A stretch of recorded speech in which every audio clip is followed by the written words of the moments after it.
Welcome to Wayne Bennett's podcast. My name is Wayne Bennett, and this is episode 92. It is February the 2nd as we're taping this. It's Groundhog Day, and it's also the beginning of Black History Month.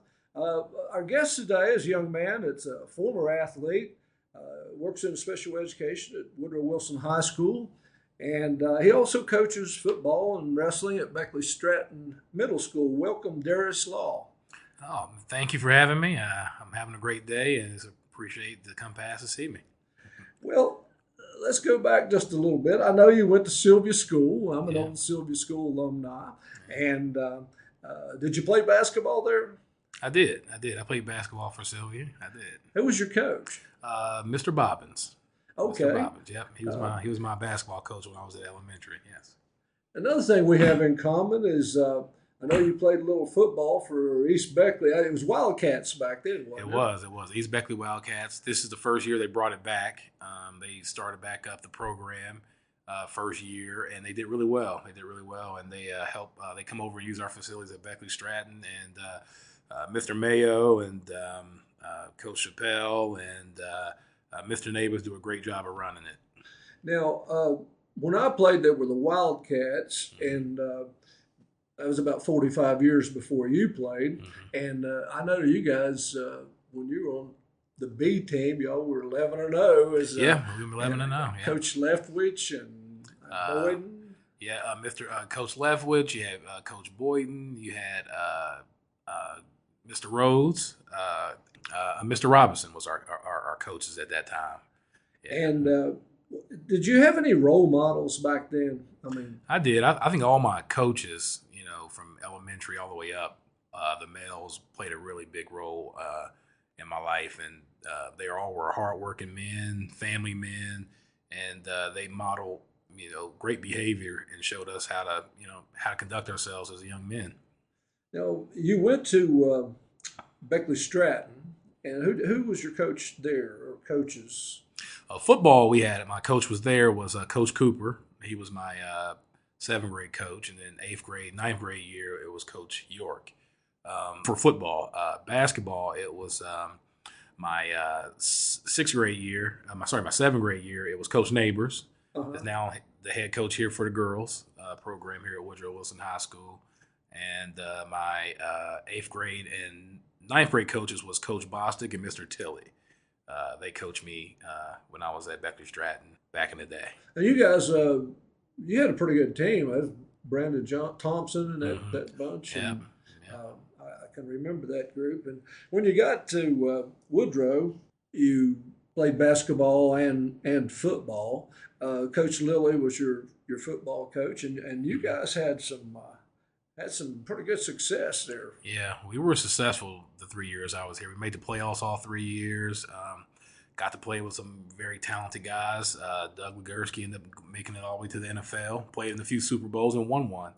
And a lot of us went to college and just very talented group. That's probably one of the talented groups I think that came through here that 3-year stretch, but a very gifted group of kids, young men at now. I know Jason Slade, you played with him, J.C. Rhodes, that bunch, and you had a nickname. You played a little fullback and played linebacker. What was your nickname? They called me Law Dog back in the day. Yeah, Law Dog. Yeah, they called me Law Dog. And they kept making. I kept hearing statements like laying down the law. And, Law Dog. But actually, then some said, "Well, he's Law Dog 2. Who was Law Dog 1? Yeah, I think Law Dog 1 was my cousin. I think my cousin, they called him Law Dog. He was a really good basketball player. And then I think it just stuck with me because we were related and had the same last name. I became Law Dog too. So, but I think it stuck with me a little bit longer because I played throughout my high school time here. So it just stuck with me. And who was the basketball coach? Was Barksdale the coach then, or Coach Kidd? Coach Kidd was the coach. Okay. Barksdale had just left and went down to South Carolina, and Coach Kidd had just stepped in to take over the program. So Coach Kidd was my head coach. Now you guys went to the state tournament twice. Yeah, my sophomore year we went, got beat by George Washington. That's when they had O'Malley and Crum. them guys were pretty good. My junior year got beat by Princeton. They had a really good guy named by Reeves then, the big tall guy. I remember that. And my senior year, we made it down and got beat by Morgantown. Now, also, you guys made the playoffs in football All 3 years. all 3 years. Yes. And yes. Your senior year, you had quite a year, didn't you? Yeah, I think that the senior year was the year I think was probably my best year because I was here 2 years prior, so I got to watch all the older guys ahead of me and see how they led. And then when my time came, I had some really great examples and the commitment and dedication it takes to be a leader and have a good year that year. But we just ran across a good Morgantown team that year, pretty good Morgantown team that year. They ended up winning it that year too. So we played them twice that year. Played them in the regular seasons, they beat us, and then we played them up in Morgantown in the playoff game, and they beat us, and they ended up winning the state championship that year. Yeah. And you ended up being All Coalfield Conference. You were All State, and you were played in the North South football game. I did. How did that work out? That was fun. The North South game. It was. I can still remember it. I got the call, and I remember Coach Lilly told me to come to his office, get my equipment. And we went down there. We stayed a whole week, and you got to go down there and be with the best guys in the state. Some of the best kids in the state, and they. We had a great weekend. Ended up winning the game too. And it was it was an overall fun experience. I really enjoyed it. Yeah, I think the South has kind of dominated that series. They might have lost this past year. I'm not sure, but they pretty much dominated that. Now, after high school, you were invited to walk on at Marshall. I did. And, I did. Did you go? I went, but I didn't. I guess I would say I didn't have the motivation to do what I needed to do. And then I did go to Marshall, went down there for a few years, and then came back to Beckley. Was Pruitt there then? Pruitt was the coach there. Yes. Yeah, he was. And did you ever think about going to another school and playing like a smaller school? I didn't. I think after that experience, I kind of just lost the drive and what it takes to commit to it, and I just wanted to just go in a different direction with my life at that point. But sports have always been a part of my life, even though I didn't play it anymore. I always done it, I always did something. And then a few years later, I started refereeing, and coaching youth right after that. So even though I gave up playing the sport that I enjoyed, but I didn't take a lot of time off, I went right back into it, coaching it, and then becoming an official. Did you like the officiating? Or? I did. I officiated for 10 years, right before I got into coaching. I did football, basketball, softball, and volleyball, and baseball. So I did that for 10 years. After that, I kind of had a desire to get back into coaching for some reason, and the best decision I've ever made, because when you're an official, you're just pretty much in there and out. You kind of can make a little bit of an impact, and kids get familiar with you. But coaching, you can leave a longer impact on a young person's life, by being there for them and being a role model for them. Well, I officiated wrestling for 28 years, and then I worked at the Y for almost 6 years, and so we always had to officiate some basketball games or something if official didn't show up. And I always thought basketball was the toughest sport to referee. I did my time as a Little League baseball umpire and Babe Ruth and those things, but I still felt like basketball was the tough. I never actually did football, and I sometimes I wish I had, but wrestling was the one I stayed with so long. You were in 2008. You were inducted to the Woodrow Wilson Football Hall of Fame, weren't you? I was.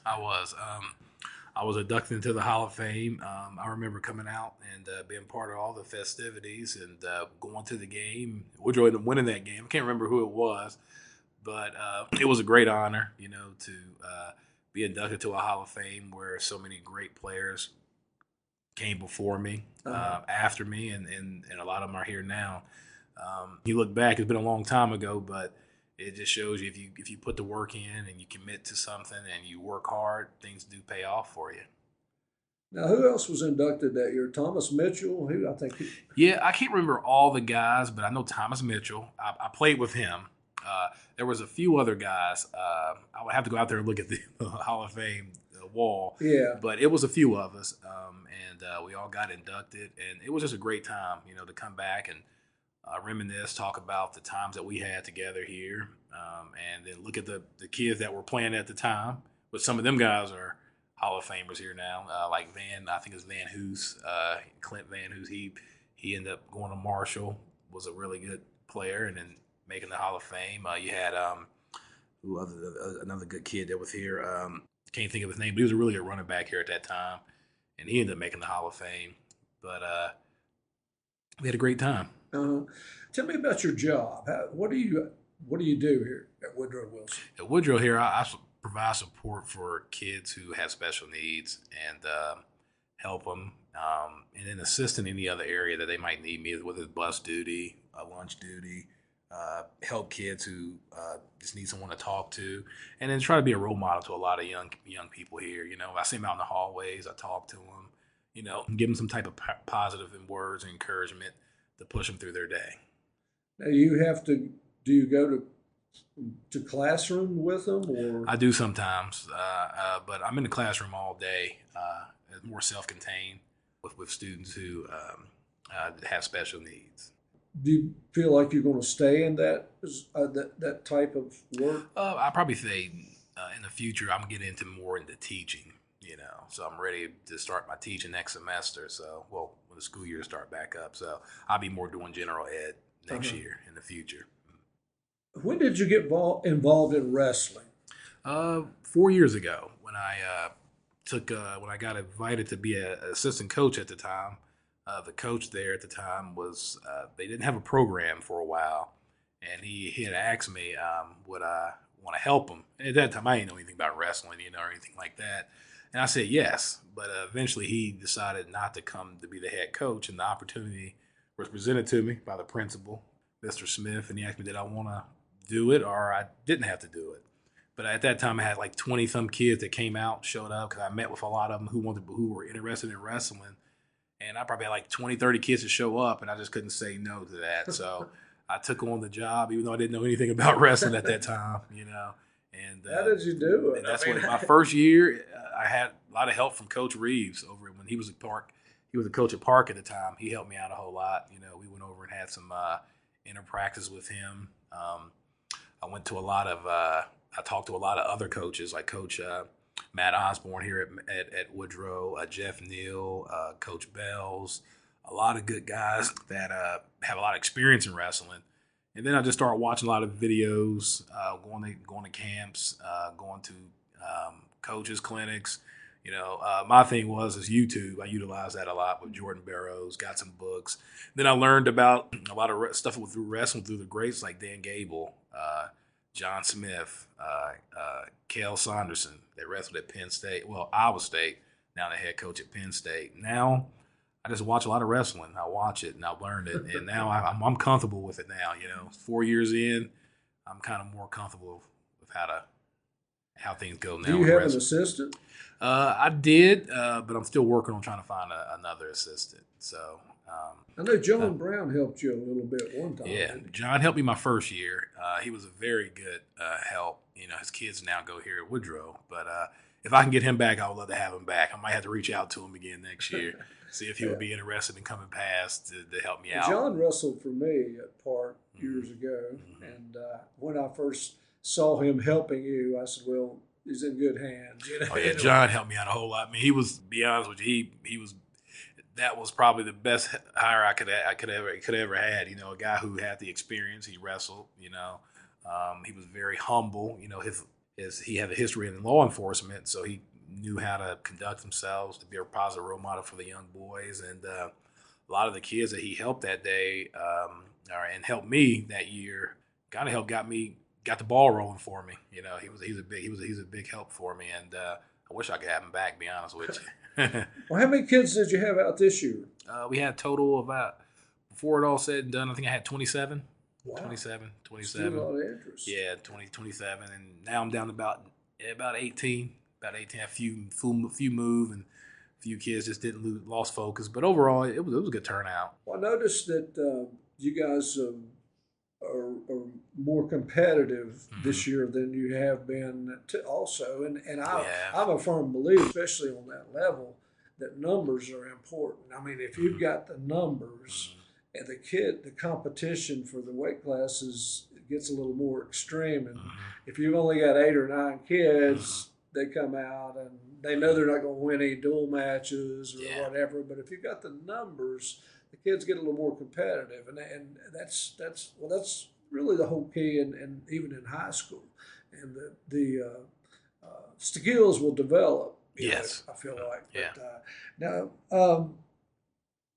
what about what's on your bucket list? I mean, where do you want to be 10 years from now? What's 10 years from now, personally, in my personal life, I want to be the best, man I could be, family wise. Do you have a family? I mean, are Not you yet, not yet, but something I okay? do want to have in about 10 years, be married, have children, give back more to the people, the kids in the community, because I'm more youth centered, so definitely want to give back to the young people, be a positive role model to them. Like to still probably be coaching something, whether it's sports or whether it's, mentoring kids in life, how to make better decisions, and doing something in the education field, whether that's still teaching or administration wise, or in some type of capacity that will help the young people. Now, it is Black History Month, and it's 2023. And what is that? Does that have any special meaning to you? It does. It does. When I look at Black History Month, I consider it as American History Month too. When you look back to the history of American history, Black history is part of American history. So it's very important. I know we have one month to celebrate it, but to me, I think the contributions that has been contributed throughout the history of Black America. I still look at it just as American history, and it's important because you look back. We just had celebrated Martin Luther King Day, and from that time to now, where we're all the things that happened help put me in a situation where I can coach and be in a situation where I have the opportunities that I have today. You talked about role models at the beginning when you were growing up, and I now know that there's guys that are growing up that are playing for you that you're probably their role model, and it sounds like that you've accepted that role and done a good job with it. And I do appreciate you talking to us, and I'd like to leave it open for you to come back sometime and we'll Oh yeah. talk some more. I would love to. This is the first time I ever did a podcast, so I feel cool now. I can go back and brag to my kids now. Like hey players, hey coaches on the podcast. But I do want to thank the Lord for the opportunity He's given me. The opportunity to be in my life, because I truly say I wouldn't be anything without Him. And to just keep doing the best that I can do. Well, job well done. And anyone else out there that'd like to be on our podcast, you can contact me at awbennett50@gmail.com. And remember, if you're not dead yet, you're not done yet. God bless you.